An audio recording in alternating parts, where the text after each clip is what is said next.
Former school counselor sentenced for decades of child sex abuse. Washington City Police named 2 juveniles as persons of interest. And your daily weather forecast with highs, lows, and everything you need to know for the days ahead. You're watching St. George News at 5, brought to you by our studio sponsor, We Win Injury Law. Good afternoon, I'm Monica McLaughlin. A former middle school counselor convicted of decades-long sexual abuse was sentenced to prison after pleading guilty to 9 first-degree felonies in 5 separate cases. For more on the sentencing, here's a closer look.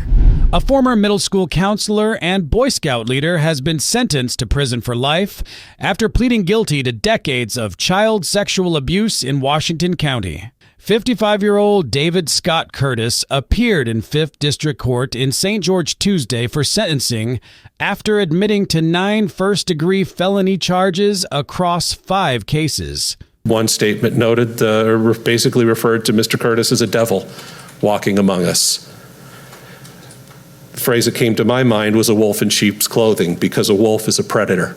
A wolf preys on the community that it finds itself in, and I find that Mr. Curtis has preyed on the community. Curtis pleaded guilty to 6 counts of aggravated sexual abuse of a child, 2 counts of forcible sodomy, and 1 count of child rape, part of a global resolution across 5 cases.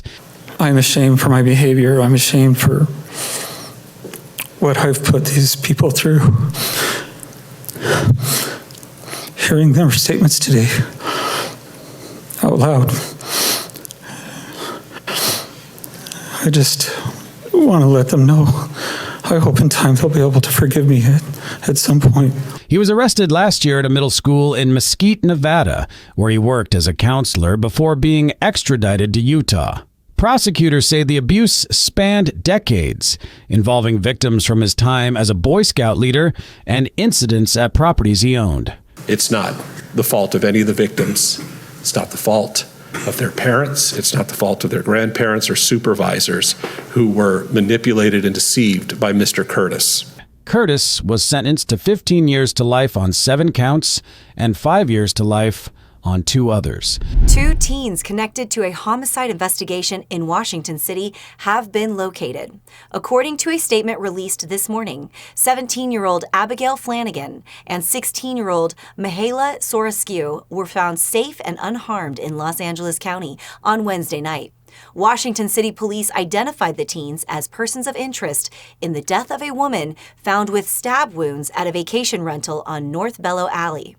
Authorities say the pair had been traveling with the victim before leaving the area in the victim's rental vehicle, which was later recovered in California. Washington City investigators are now working with California authorities to determine what happened.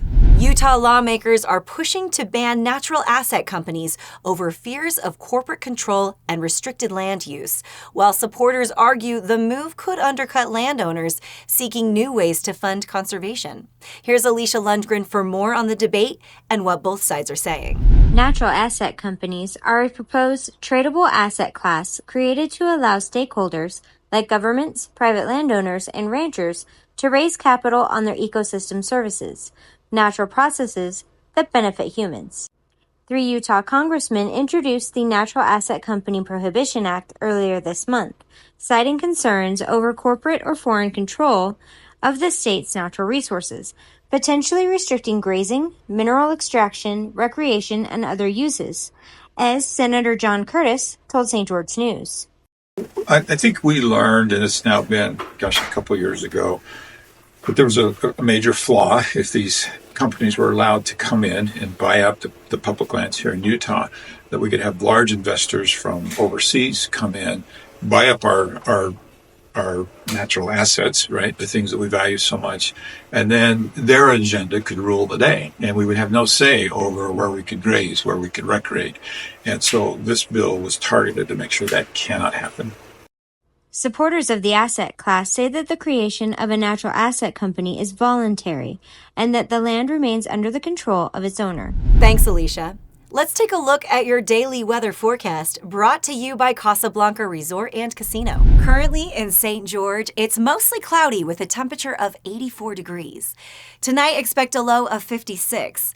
Tomorrow, temperatures will be cooler with a high of 70 and a low of 46. In Mesquite, it's mostly sunny and 86 degrees at the moment. The low tonight will be around 60 degrees.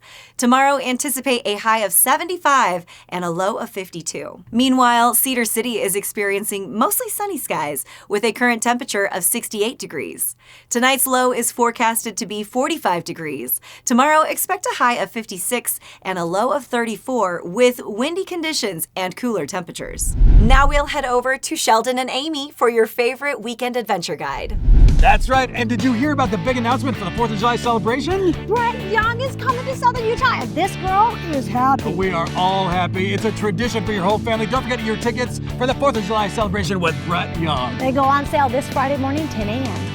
Also, this weekend is the Southern Utah Half Marathon. And it looks like the weather's going to hold up, so it's going to be a great weekend for that. Plus, speaking of a great weekend, the pickleball is happening. The pickleball. It's the red, what is it? The Rock Open. Oh, man, it's going to be 3-4 days of like craziness. It's broadcast live on ESPN, so you want to be a part of this. It's a big deal, man. Pickleball is taking over the world. It really is. And of course, you can go to Casablanca Resort this weekend and see the Glenn Collard Project. Yeah, make it a staycation. Yeah, you should. See the full list of weekend events on our TGIF listing on stgeorgenews.com. Now back to you in the studio. Yeah.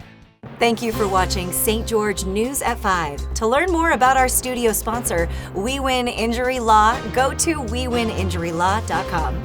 I'm Monica McLaughlin with St. George News, your #1 source for local news. This has been St. George News at 5, brought to you by We Win Injury Law.